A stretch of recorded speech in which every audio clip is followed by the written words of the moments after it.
Thank you everyone for joining. Hello and welcome to the 2022 International Open Seminar on Semiotics, a tribute to John Deely on the 5th anniversary of his passing.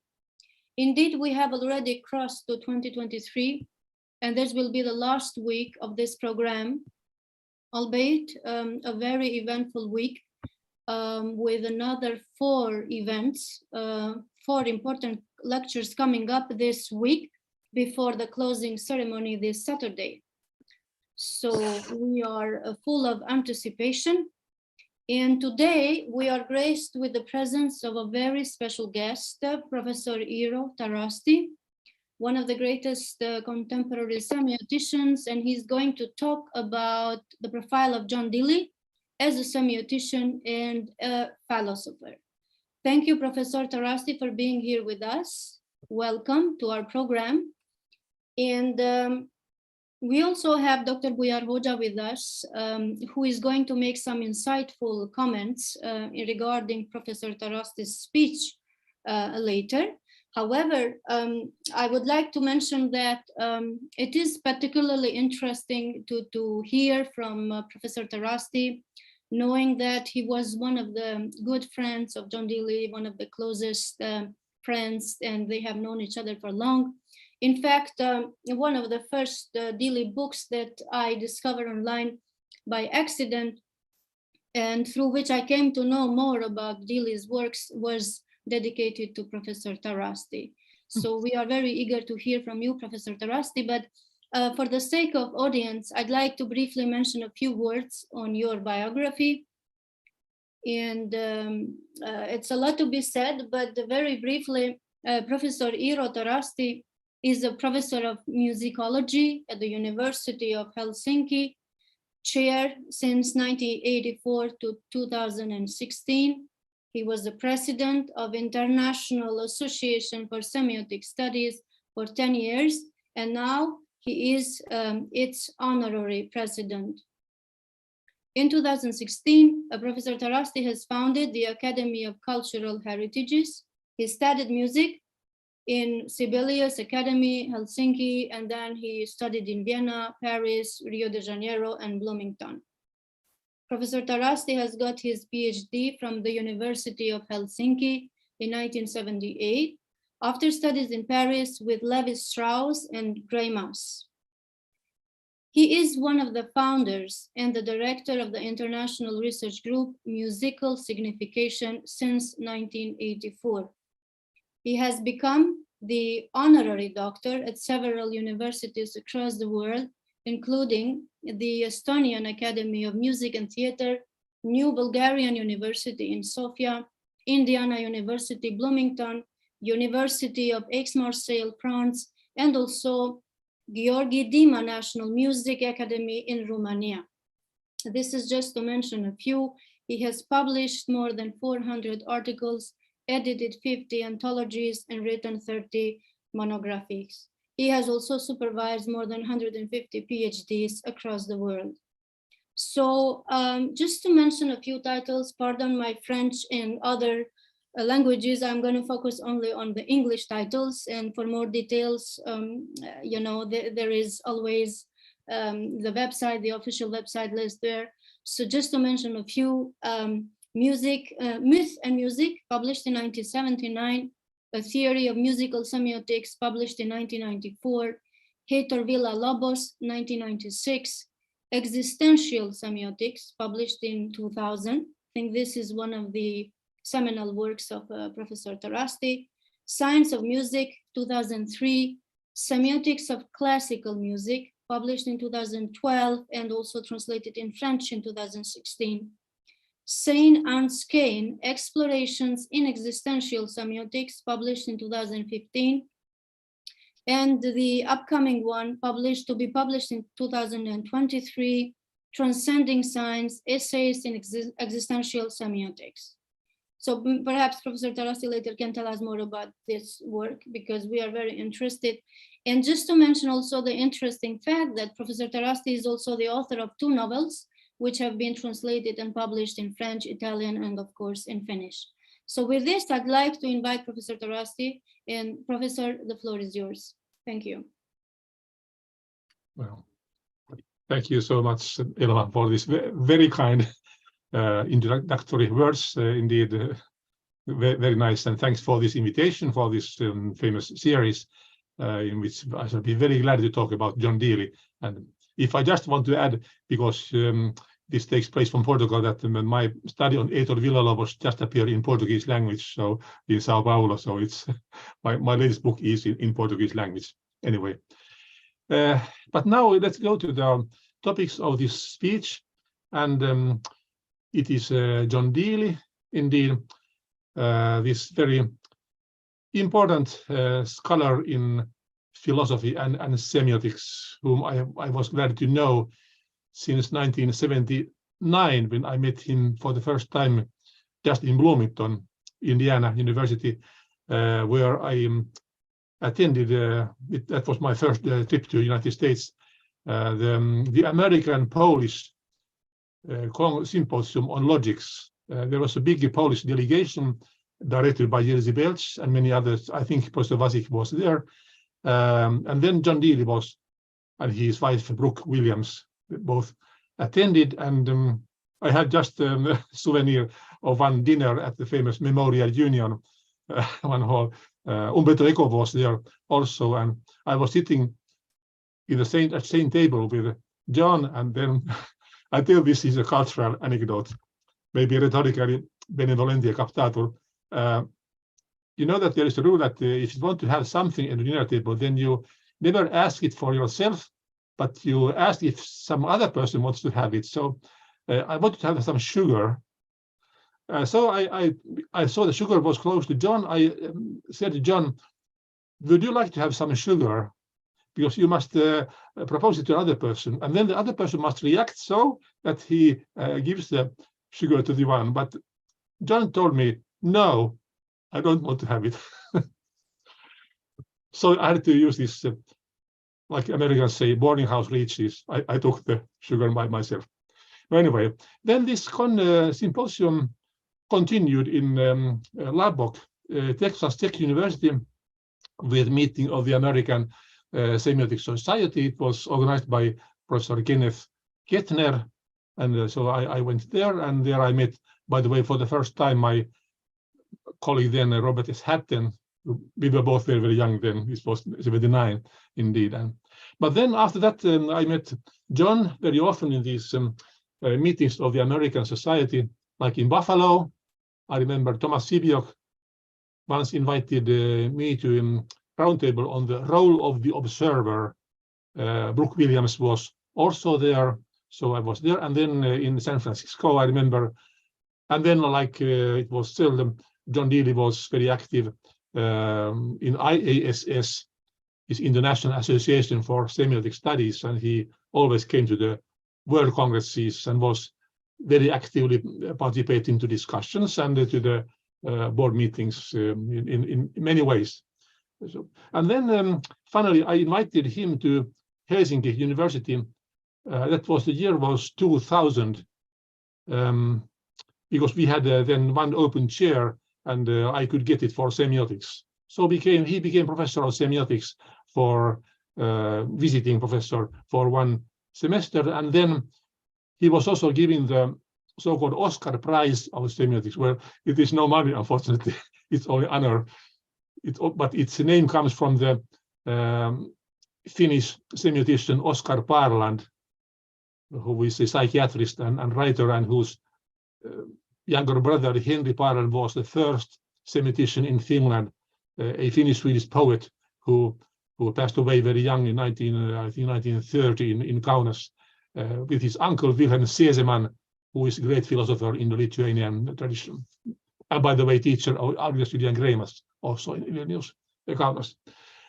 So John came to Helsinki and was teaching, and was very that was very nice. And he gave a lecture for Oscar Prize. I have it here in the impact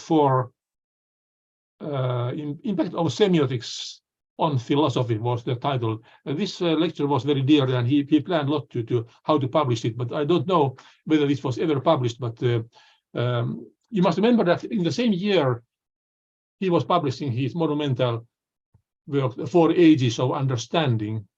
And in fact, he was preparing its index in Helsinki. He spent many nights with that index, which is very long and very detailed work, like always in John's case. And then he also attended our Imatra congresses very often. And now I would like to show some slides from my PowerPoint, if possible. I show you some pictures of John to have just. Okay, now here is John, as we remember him. Thanks. At the reception somewhere, I don't know. Then maybe next one. Here are John and his wife, Brooke Williams, in Imatra.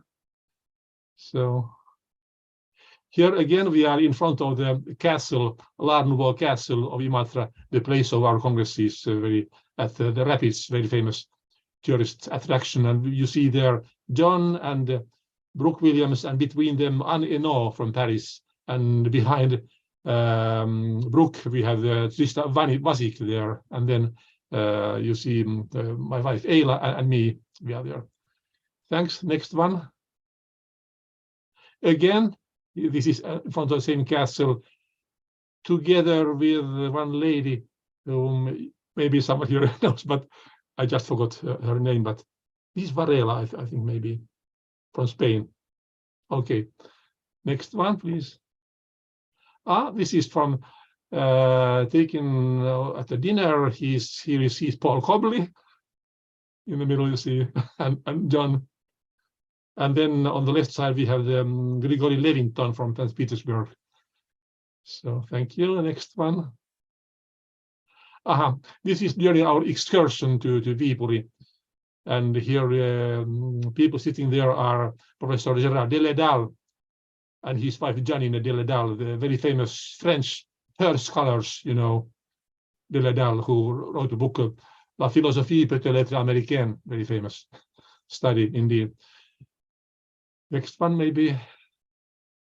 Here again, John together with Solomon Marcus, the famous Romanian academician and mathematician who came every year to Imatra. Indeed, he was, until the end of his life, he was a regular visitor of our congresses of semiotics. Then maybe, again, here is John with Maria Popova, director of the, how it's called, Southeast Semiotics Center at Sofia, at the new Bulgarian University. Maria Popova established there this program, Semiotics, which is now run by Christian Bankov. There, so, all right, maybe next one. This is during in Finland, during our Imatra sauna evening. Here is John together with Ivan Mladenov. Mladenov is a very well-known Bulgarian purse scholar also. Then, again, we have the friends. Here is Solomon Marcus in the left, and Traian Stanciulescu from Romania on the right side. Okay. Here is just some correspondence only. I had some letters in my huge collection, but unfortunately we moved to this email correspondence, and I don't have them. But I had some real letters. This is about just before the Buffalo Congress, about which he's writing of this. You see there, it's Margot D. Lenhart, the name also, the secretary or assistant of Thomas Sibiokin. Okay, maybe the next one. Handwritten. Eero, you forgot to send to me the certificate of being made an honorary member of the Finnish Association. Remember, it's just a note that he became an honorary member of the Finnish Society of Semiotics. Next one, thank you. This is just the title of his Oscar Prize speech in Helsinki, The Impact of Semiotics on Philosophy, which in fact, I reread it now. It has in a nutshell the basic elements of his of his semiotic thought. Indeed, it is, but it's rather long, so it takes. But I must say that when I read it now, I must admit that I first didn't understand anything about that. I had to start seriously study again John's ideas. I had neglected to read all of them seriously because I went myself as a semiotician on other lines totally. So, but now I may have some kind of more global view. Next picture. Yes, well, in Helsinki, he gave lectures, and my wife Eila, who is a pianist, was attending, and she once asked John to tell what is music in philosophical terms. But then John said that I can't say directly, but wait for next day. Then next day he came and he brought this handwritten document, which I can read. This is very short. I can read that because I rewrote it by computer. So it is said that music is an idealized system of prospective audial experiences which will evoke, sustain, or counter within an inenveloped basic elements of mood, emotion, or feeling. Within this perspective, in fact, there is an analog range between the asymptotic pole of sheer feeling versus sheer intellectuality, along which the system can be formalized in an endless variety of relational patterns according to emphasis, within which definite types or styles can be conventionally constituted, like classical, folk, Indian, African, etc. So that was John's definition for music. It's something like Hegel's definition for electricity. It's very, very long indeed, very eloquent, and but I think it's understandable even for me as a musicologist. So that because he speaks that music has an inner world which and it evokes just this emotion and all kinds of moods and feelings, and there is a some kind of dialect between feelings and intellectual issues in a system which is formalized in music and formalized in different styles which are conventional. So I think it's quite reasonable. It makes sense, so that we can truly understand it. Well, please next. Now then I have just put some covers of his books. He published, as you know, many of the introductory words, introductory issues, like this one, you may know, and then the next one, Basics of Semiotics, yes, sure. And this Purely Objective Reality, published, I think, in Sofia, yes, 2005. Maybe next one. Yes, Augustin and Poinsot. I don't know if it's pronounced Poinsot or Poinsot, I don't know. Maybe Poinsot, French type. The Proto-Semiotic issue again in Sofia, 2005. Next one. Yes, he's in Tartu Semiotics library. He's Basics of Semiotics in the Semiotic series, 5th edition already of this book. And then next one maybe. Yes, in this volume, which I have here at my side, this Semiotics continues to astonish collection of essays on Thomas Sibiok, edited by John himself as one of the editors. He has an article on Thomas A. Sibiok and Semiotics of the 21st century. And in this essay, he has an interesting diagram which is kind of a timeline of semiotic development over the 20th century. Maybe it's the next slide. Yes. Maybe you are familiar, but this has a lot of his thought of semiotics put in a simple diagram. So if you start from the lower part, you have the 20th century, in which he mentions, of course, Peirce and his seminar work from 1867. And then he comes to the 21st. No, he comes then to the, excuse me, that was 19th century. He comes to the 20th century. Yes, it is over.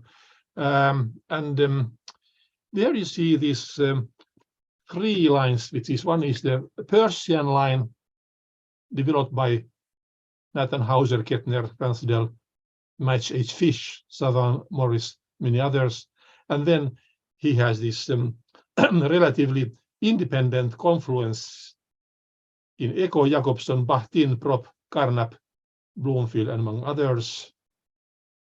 And then on the right, he has this so-called semiological line developed by Levi-Strauss, Derrida, Lotman, Greimas, Lacan, Barthes, James Leb, and others. And of course, they are stemming from Saussure, also from his seminar work, his Good Language in General.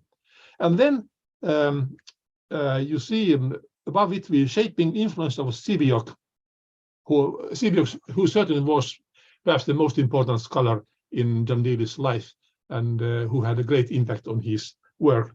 You see Semiotic, his influence on all the lines of development beginning, and then upper line is just the classification, taxonomy of semiotics, which has this anthropo-semiotics, zoosemiotics, phytosemiotics, biosemiotics, physio, and semiotics itself, which was Semiotic's vision after, and which became also for John the decisive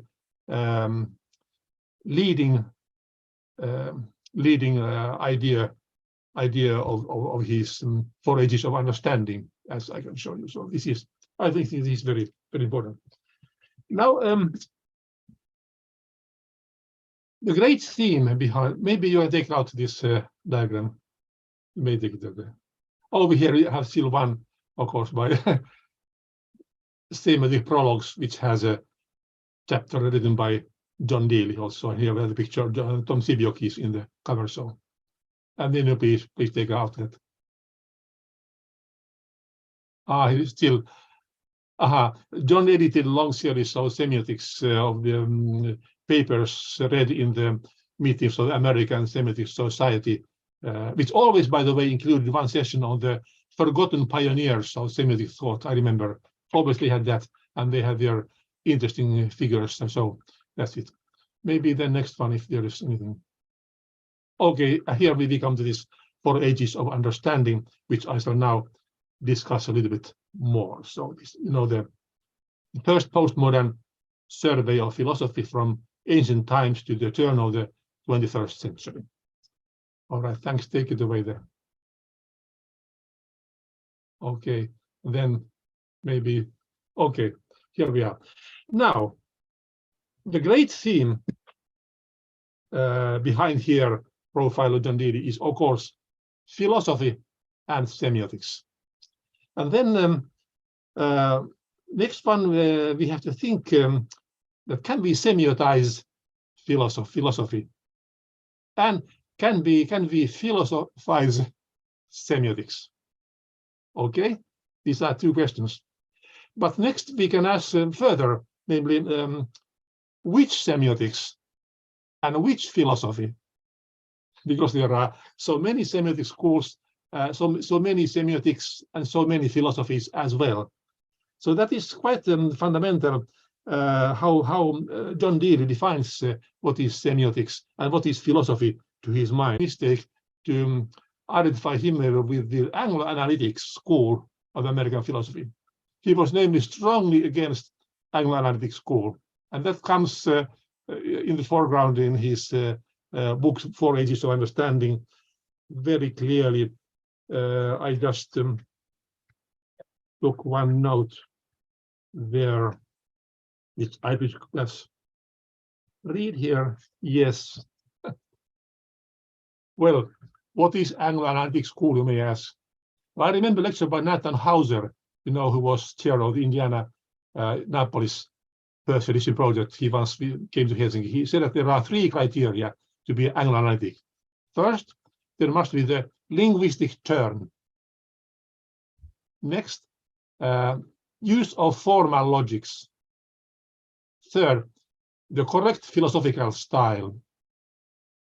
Well, I would say that the two first ones are rather clear. Linguistic turn, of course, we have that since the Vienna Circle already, which was important in the 1920s, 1910s, and 20s in Vienna, and then of course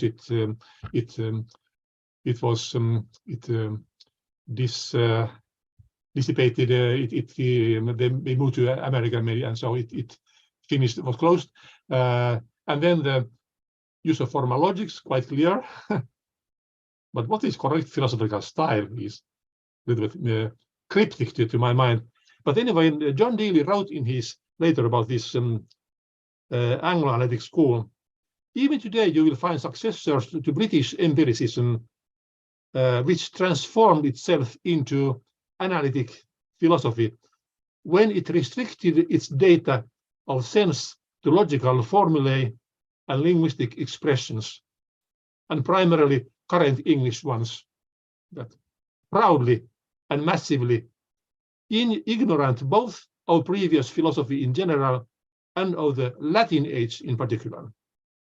When the analytic philosophers did study history, a great deal of damage frequently resulted, for they used their own fresh-minded view of philosophy as a Procrustean bed upon which to examine earlier philosophical works as verification or anticipation of the latest facts patterns of their own usage. So John was very strictly criticizing this Anglo-analytic school, especially of this spirit of a or anti-historical spirit. But I must say that his own book is also rather much written according to certain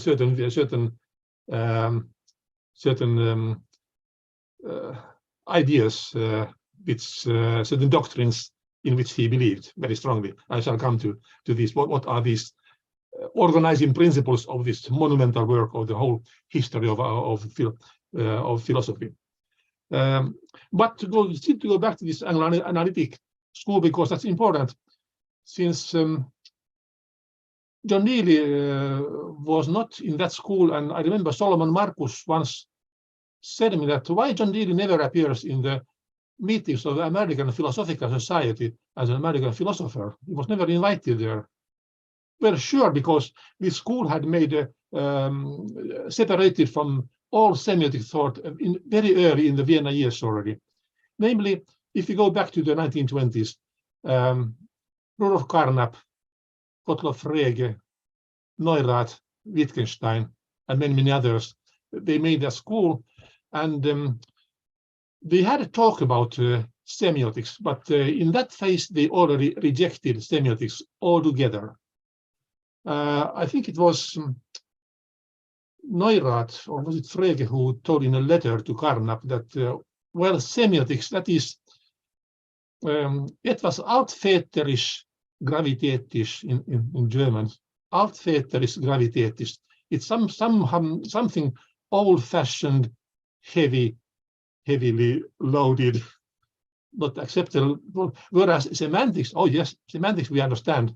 That could be quite clear to us. They will accept semantics, but semiotics, no. So, and I think since that moment, semiotics was excluded from analytic philosophy, unfortunately. Of course, Peirce may be one of the very few philosophers who were accepted by the school because of his other reasons, but anyway. So the John Deely did not belong to that group at all, and I would say that yes, as I told you, the cornerstone of his idea of the whole history of philosophy, which he divided into four periods or ages.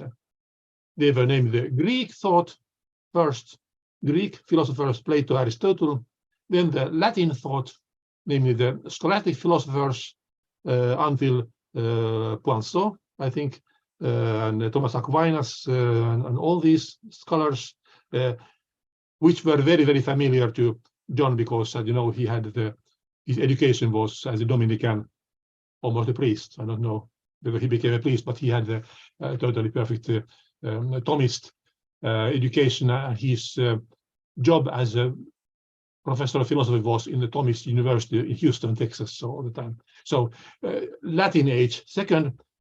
Third age he called modern age, modernity. And modernity for John started with Descartes. Simply. Descartes was typical example of modernity, and Immanuel Kant was the other one, which was typically representing. But that already demands some explanation. And the fourth age, which for him was the real time of the sign, real semiotics, was what he called postmodernity.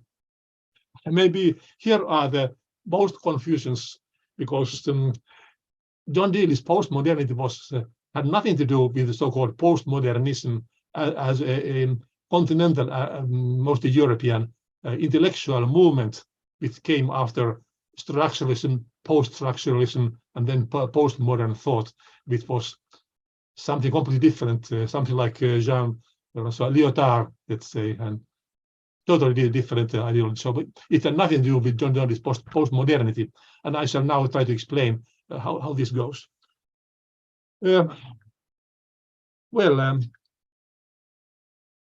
About yes. John Deely, he was certainly very Persian. He believed that Persia had been the greatest Semiotician of all the times, who had already anticipated this postmodern age, albeit he lived in the 19th century in many senses. His definition of the sign was the only one which John Deely found acceptable.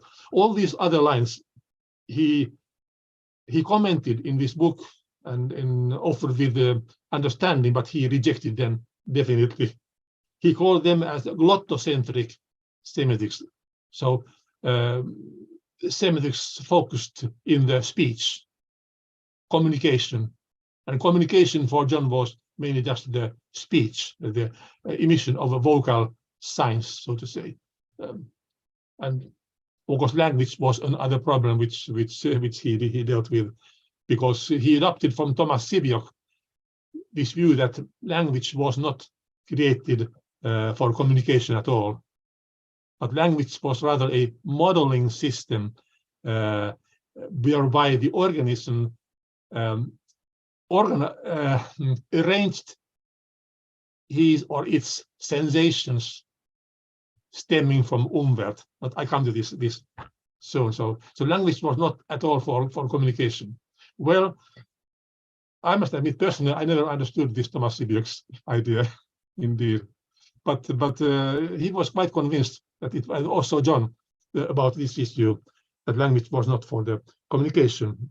And this idea of modeling system, again, was not invented by Tom, but it was stemming from the Tartu Semiotic school by Juri Lotman, Uspensky, Ptedigorski, Topov, Miletinsky, these ideas. They spoke about the primary modeling system, which was language, and the secondary modeling systems, which were other systems superimposed and built upon this primary system, let's say myth, arts, philosophy, and all such things. So that was the origin. And by the way, Thomas Semiotic wrote himself about, just if you want to have the source, it is in this book here.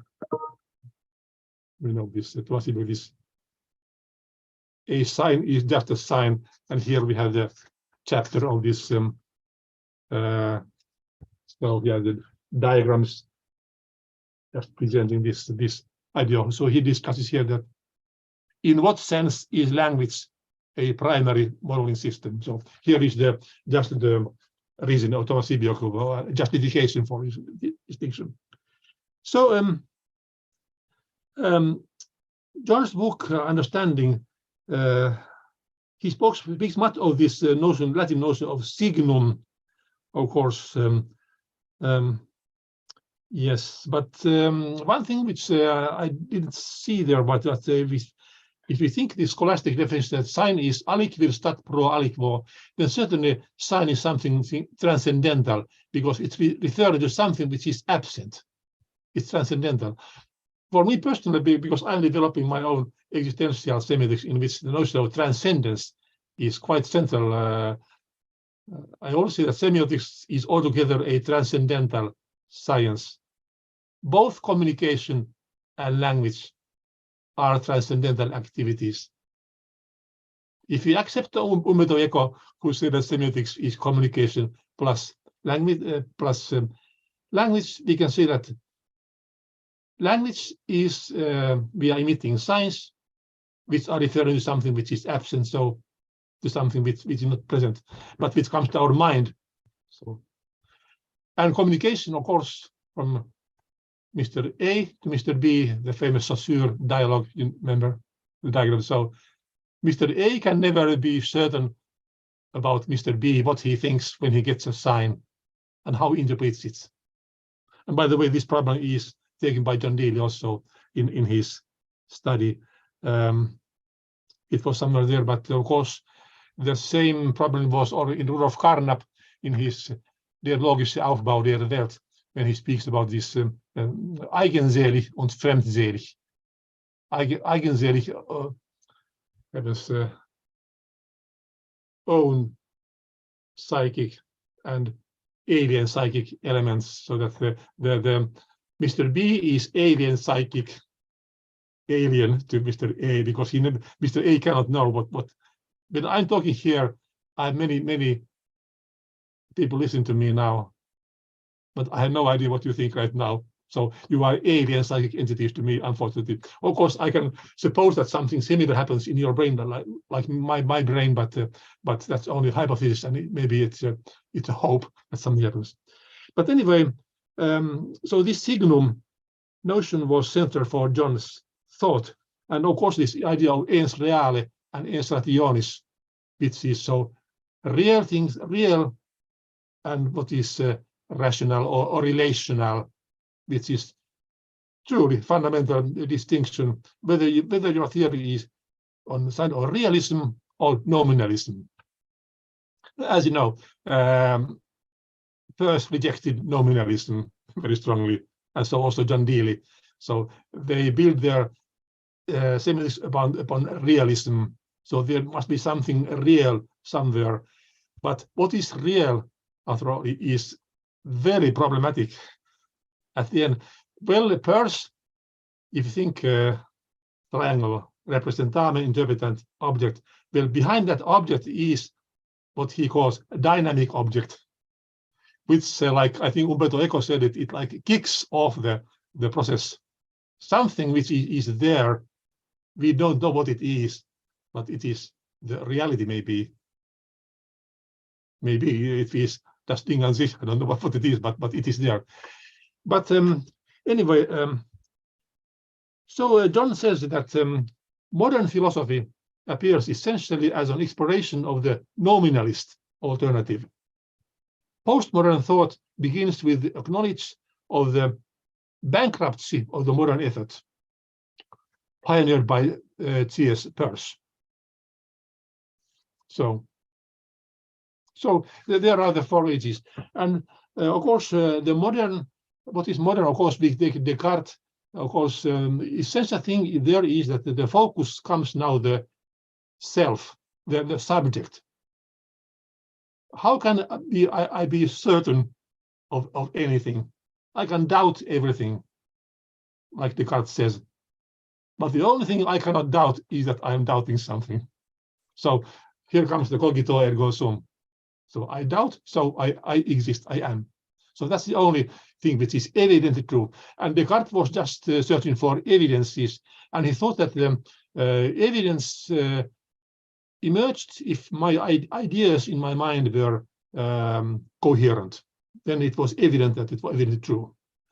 But anyway, focus now was now the subject, and no longer any kind of cosmic order behind, divine order somewhere, which was then like emanating in the earth. So that was the image of modern. And in Immanuel Kant, Kritik der reinen Vernunft, of course, we have the same, namely das Ding an sich. We never know what it is because it appears only via categories. which are time, space, and subject. Greimas put it time, space, and actors, actoriality. So temporality, spatiality, actoriality. So Greimas is purely Kantian in that sense. But Immanuel Kant thought so. And so again, we have these subjective categories which filter das Ding an sich to our mind. And so that is the modern thought, to put it very, very simply.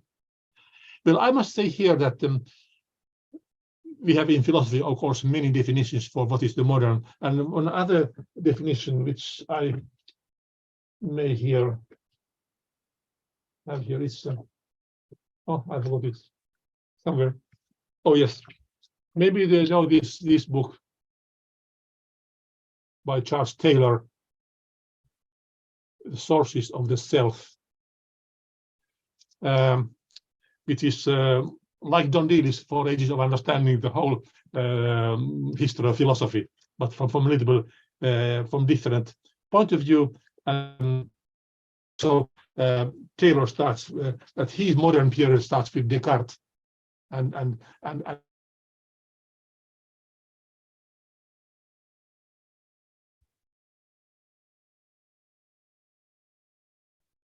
Dr. Tarasti. And we lost him.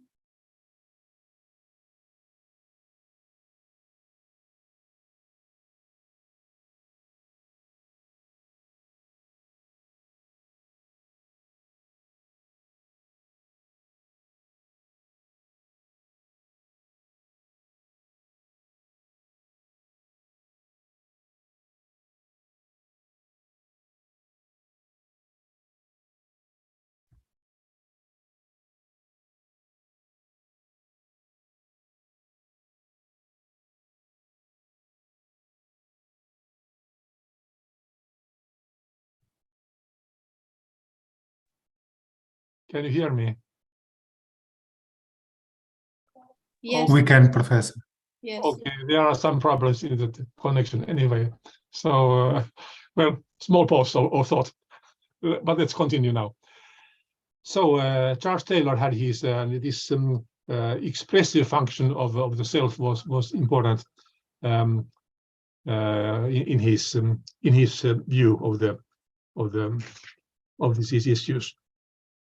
Well, then John has also many other thoughts of the modern thought, and in fact he also comes a little bit close to Michel Foucault and his idea of the epistemic level of the culture, and how Foucault's famous The Order of Things, Le Mot les Choses, in which Foucault defines this the classical age, the age of representation, in which the representation is focusing on the observer. So you may remember his famous study on the Las Meninas painting of Velázquez of Infanta of Spain, in which Foucault shows how this representation takes place in the structure of the painting itself, which is a quite fantastic demonstration of what it is. So I will say that John Deely is not totally alien, but certainly he totally rejects such things like Bertrand Russell's History of Philosophy, which to his mind is just very partial presentation along the analytic school of what happened in that narrative of the philosophy. Now let's go still closer to this the basic notions of the John are certainly the what is subjective and what is objective, because he redefines both of them in a radical way, so that we have to change our habitual conventions. And what is the difference between the object and thing? That's very important for him. And the basic issue is that the sign is never a thing, it is an object. Sign is an object, not a thing. This is one of the... And another phrase I remember, a slogan by John, is very good. He says, words signify, but concepts represent. I think it's very, very well defined. Words signify, but concepts represent. I remember the British colleague Roger Scruton, who wrote about the aesthetics of music, and see that music expresses, conveys, and signifies. So I think it comes close to what John thought with this. But after all, the intellectual structure of the whole book of Four Ages of Understanding is in fact stemming from another source which I have not yet mentioned here at all, namely this theory of Umwelt by Baltic biologist Jakob von Uexküll, who was a scholar who was influenced in 1920s and 30s. He was born in Estonia, of course, but he had to, I think, leave because he was a noble family. But I think their manor was burnt up by in the war, and so he left for Berlin, and he directed in Berlin an institute of biology, and after war he continued in Naples in Italy. So, but anyway, Jakob von Uexküll found this famous theory of Umwelt, which I think you all know. I don't need to debate. There are Umwelt and organism which are in kind of contact with each other, and the idea is simply that Umwelt consists of certain entities. Let's say X. We don't know what they are. They are things. And then we have an organism. It can be an animal or human being. So humans are a kind of animals as well for John and for biosemiotics. So, and this organism perceives first these things, these X entities. There is perception.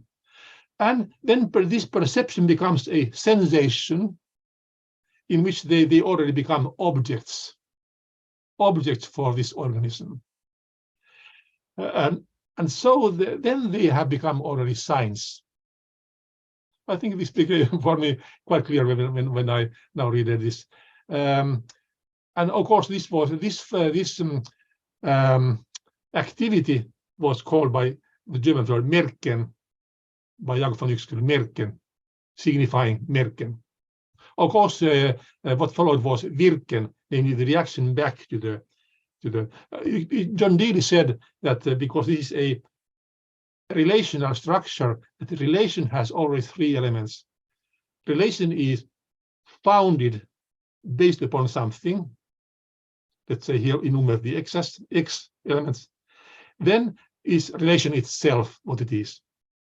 And then there is, it terminates into something. Now this termination, I don't know whether it is just the Wirken impact or whether it is just this signs as objects. So that is how that is my interpretation of this view. And this view was so certainly discovered by Jakob von Uexküll, which Tom Seebeck called as a crypto-Semiotician. So crypto, so let's say Semiotician malgré lui, so like in Molière. So Semiotician without knowing that he was talking semiotics. They were crypto-Semioticians, so Semioticians without knowing that they are Semioticians. So he was something like that. Like even when we might say of Hegel, can't tell anyone that they are crypto-Semioticians in a certain sense. Okay. Jakob von Uexküll had a brother. Oh no, I'm sorry, it was son. Tore von Uexküll, yes, of course, son. I met Tore von Uexküll in Bloomington 1987 because Tore von Uexküll brought definitely his father's ideas to semiotics, and he brought into the Persian context. But we could well imagine also other semiotic theories which could be serve as basis for interpretation. But anyway, Tore wrote an essay on the endosemiotics, endoscience and exoscience, which I myself have taken in my existential semiotics. But endoscience which are originated from within, inside, and exoscience coming from outside. So Tore von Uexküll, he was remarkable German professor of psychosomatic illnesses. He was a medical person, a very respectful person indeed. But anyway, this view of the Umwelt was the other idea inside of this language idea from Tom Sebeok.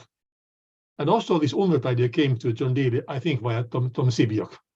So here you see how important Thomas Sebeok was with his ideas to John. And so along this issue, he organizes whole his idea. Well, I would add here that thinking of this organism, Umwelt relation, the organism selects only certain signs. In fact, this selection takes place in the early phase in perception. It can perceive only such signs which are, they say, species specific. Let's say, if I'm a human being, I can hear only certain sounds. But cat or dog, they can hear many other sounds, much more than a human being. So their sensory field is much broader than. So I mean that our sense organs, they make a selection. And this takes place following Jan van Uxkull on the basis of what he calls Ich-Ton, that is German. Ich-Ton, me-tone. So he says that every organism has like a score, musical score, partitur inside it, which decides which signs it accepts and which it rejects. So which signs do not exist for him at all. And so after all, he comes to the conclusion that there is no such thing like objective reality at all, because what we call as objective reality is nothing but our selection of certain signs following our Ich-Ton. So we live definitely in our subjective world in that sense, like Immanuel Kant. He says, hello, I'm now a metaphysician. Don't get angry. I follow Immanuel Kant here. That's what he says in his Bedeutungslehre. And I think this is exciting and certainly very important in John's thought as well. So John speaks, he has a word Innenwelt for this organism, Innenwelt, so internal word, and which he calls later as Lebenswelt. But I think Lebenswelt is stemming from Helmut Husserl and the German later philosophers in phenomenology, and then Umwelt, so that they are. But here you see that the subjectivity and objectivity are totally redefined, definitely. And so when we come to his fourth age of the postmodern time, John says that finally then, only then, we discover this broader context of science, which was limited by this glottocentric, linguistic-based Semiotic tradition from Saussure, which he rejects altogether. So that's the story, his narrative. Well, I don't know what to say about that, because if you think semiotics as a discipline, as I dare to say, where some say it's only an approach or some say it's only an opinion, but if it's a discipline, certainly, at least in the European context, it is part of what we call the continental philosophy. So it's something in the side of hermeneutics, phenomenology, structuralism, post-structuralism, all these philosophical lines, and in so strong manner that if you go to a congress of hermeneutics or phenomenology, you can well find speeches on meaning or signification, which could have been given as well in congress of semiotics. So I don't see any strict demarcation line between semiotics and this other. So I think that in that sense, this is very broad. But of course, this postmodern philosophy, that's something totally different from John Deely's postmodernity, which is epistemological purely in these Kantian and Uxkullian terms, so to say. Well, I think I've been speaking already rather much, but well, speaking about Peirce's theory of triadic theory, of course, this triadic idea may evoke Hegel also, and in fact, Hegel is rather close to, in fact, to Peirce. Of course, they have to be separated, but you may read about what Max H. Fish, this very remarkable Indiana scholar, wrote about. And there is another philosopher which comes here between them, Josiah Royce. Royce is not mentioned by John Deely almost at all. I think that I had only 2 mentions in his huge index of Josiah Royce. But Royce was, as you know, the Hegelian philosopher and a close friend of Peirce, almost the only friend he had, an only colleague who supported him at the end and who was important. And we know that in his last years in Arisbe, Peirce wrote to Royce that, please would you come here for the whole summer to teach me some Hegel, what Hegel said. I would like to know more about that. Well, that was never realized, so we never know what would have happened. But Hegelianism is there. Then John Deely speaks also about existentialism sympathetically, but I think he doesn't quite understand what is Jean-Paul Sartre, Simone de Beauvoir, this Hannah Arendt, for whom Hegel was the last great philosopher of the European scene altogether. So there is very strong Hegelian school existing for whom Hegel is not only the conceptual poetry, like one of my Semiotic colleagues once said about his. So yes. So we have all these, and at the end of his study, 4 Ages of Understanding, he comes to the final conclusion in page 681. John Deely writes, "What separates modern and postmodern? It is the being proper to sign as navigating the ways both of nature and culture, and the understanding of semiotic web as made of strands spun through the action of science in both those realms to constitute the garment of experience through which the sensible word acquires its intelligibility." Did you understand? Did you catch? I think it is very, John often puts his ideas in a very complicated manner. You have to read many times.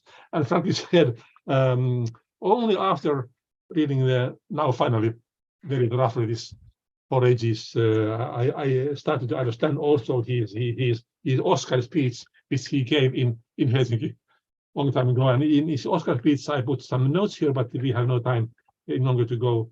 But this is also a kind of resume abstract of his thought in about 20 pages.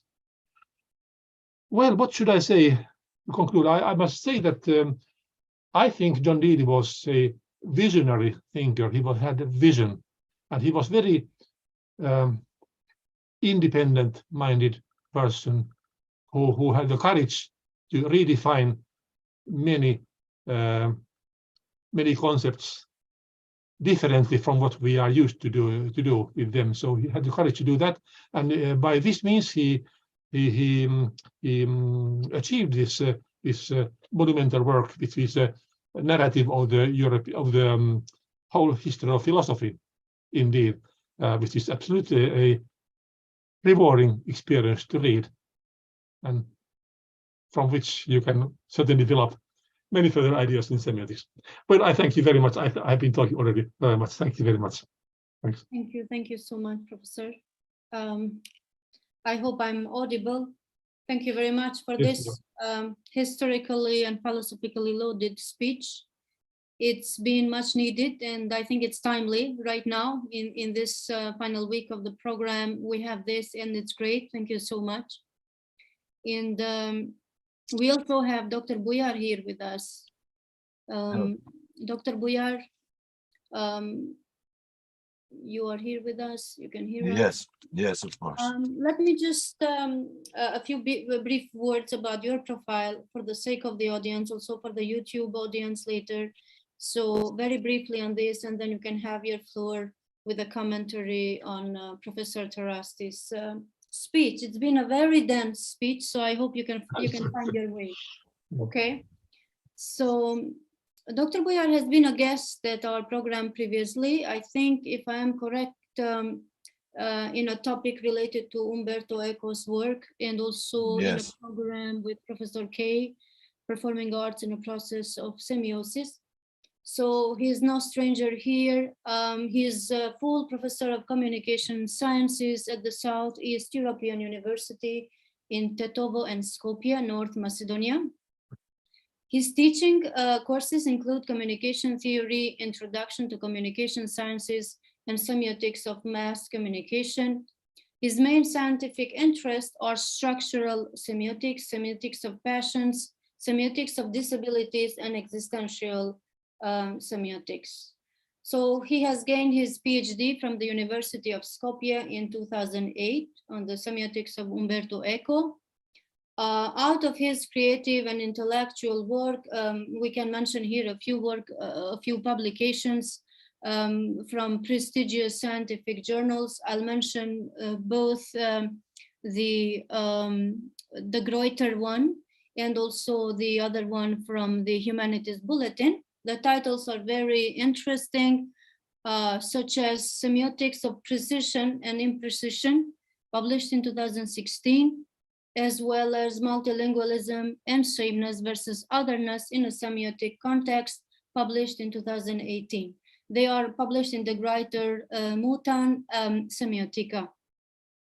You also have on the applicability of semiotics of passions, published in 2018, and the science behavior in autistic children, semiosis of an unspoken language. This is published in 2021 in Humanities Bulletin, issued by London Academic Publishing. So one of the recent works worthy to mention here is the monograph entitled Umberto Eco's Semiotics, Theory, Methodology, and Poetics, issued by Cambridge Scholars Publishing in January 2022. So I hope we haven't missed much. Dr. Bujar, the floor is yours. Thank you very much. It has been a very big honor to listen to Professor Eero Tarasti lecture today, and I've been honored. I've learned so much from him to all these 25 years, and I remember since the Imatra Congress at 1998, long time ago, when I was still a student, and I still learned what semiotics is, as a matter of fact, and maybe it's not shameful to say that he is my teacher of semiotics. Once again, thank you so much, Professor. Back to the work today, it was a huge, for me, what I listened tonight, the whole history of semiotics, if I can say, from the Middle Ages philosophers to the scholastics and Latins, through John Deely until today. And to my modest knowledge, as far as I know, John Deely, I have read several books from him. I think he's a sort of a bridge between classical semiotics, as Professor Tarasti calls them, and today's modern semiotics. And we listened very few words. What I'm interested more as his student is about your existential semiotics, Professor. And I would not comment to such a huge piece, but I would only have a question. How do you conceptualize John Deely's defining of the sign in relation to your existential semiotics? You have mentioned the transcendental side. And what I'm interested more in is exactly this semiotic act that you describe in your book of 2000, the pre-science, act science, and post-science. So can you give me a chance to know the difference between the two masters of semiotics, if I can say so, in conceptualizing the sign? Oh, thank you. Thank you. That's very kind from you to ask this question. Well, it's very, heavens, what should I say? In fact, I made a lot of notes when I prepared this speech, and there I was, obviously my notes, I put my own theories in the side, but of course, this speech was about John Deely, not about my theory, so that's why I didn't talk it's about out of your modesty, of course. But certainly, there are many common points like, well, this transcendental issue is certainly one, because this transcendence is a notion which doesn't appear in any semiotic encyclopedia or vocabulary. Of course, it appears at many scholars, let's say in German, in so-called Verstehende Soziologie, they use transcendental, Alfred Schütz and Luckmann and many others. But on the other hand, when John Deely speaks about Percy's categories, there are new categories, list of many categories, which on the other hand was considered in Paris school as totally superfluous, because they said in Paris that why should you have hundreds of categories, because it's sufficient to have significance in VA only. That's another topic. But anyway, I had also in my own theory, I had new categories of science stemming from this subject's relationship with transcendence. Such things like act sign, pre-sign, post-sign, end-sign, exo-sign, as-if sign, trans-sign, etc., which are different kinds of signs which are defined in this journey of the subject, so to say, between. Well, that is very broad topics, because, of course, John's whole thought is stemming from such sources which are not quite familiar. Of course, my own background is also a little Latin, because I studied Latin at school 8 years, 5 hours per week. So Latin and also Greek a lot. I cannot speak Latin, unfortunately, but I never studied very carefully this scholastic philosopher. So in that field, John was really the great specialist indeed. But personally, I had some final comments I wrote here, but I don't know if I dare to say them here. Namely, one thing we must just a moment. I wrote it down here. Yes. Namely, when they take this issue of the biology, yes. For the first, the whole attitude of these, both Tom Sebeok and John Deely, it's like they are like the fighting semiotics. They are fighting for semiotics, like defending semiotics against its possible enemies and hostile schools, either outside the semiotics, like in more conservative-minded scholars who do not like semiotics at all, and there are many of such persons, and also inside semiotics against different thinking schools. And it was very strong. These things, at least Tom Sebeok never accepted anything French. He was absolutely against any French semiotics, and I think John was in the same line. So they were fighting. They wanted to defend and find try to legitimize semiotics, and this explains. But then, if you think this biosemiotic issue, who was Tom Sebeok? He was linguist. He started as Finno-Ugrian scholar, studying the Finno-Ugrian languages and mythology in Volga River, Siberia. And then later he moved to zoosemiotics. But in the United States, they almost never mention this background in Tom's life. When Tom emigrated from Budapest to Chicago, his professor of anthropology said that, well, take now Finno-Ugrian languages. If you can do it, you can become an anthropologist, because they are so difficult that otherwise it is so. So he decided. But this aspect is almost totally ignored in this American reception of Tom's ideas, and also at John Deely, I would say. Then who was John? John was a Dominican priest. He was trained in Latin language, and he had never studies in natural sciences. Neither of them were natural scientists in biology, medicine. So I'm sorry to say this strong criticism, but there is a serious risk that it's rather amateurish and dilettantish if you go beyond your own field. Yeah. Yes. I would say that I would never go to a prompt care to be treated by a doctor who is has been educated, trained in biosemiotically. I will go from a doctor. You understand what I mean? Yes. Another thing is that it is highly inspiring that we find the bridges between different disciplines and different sciences.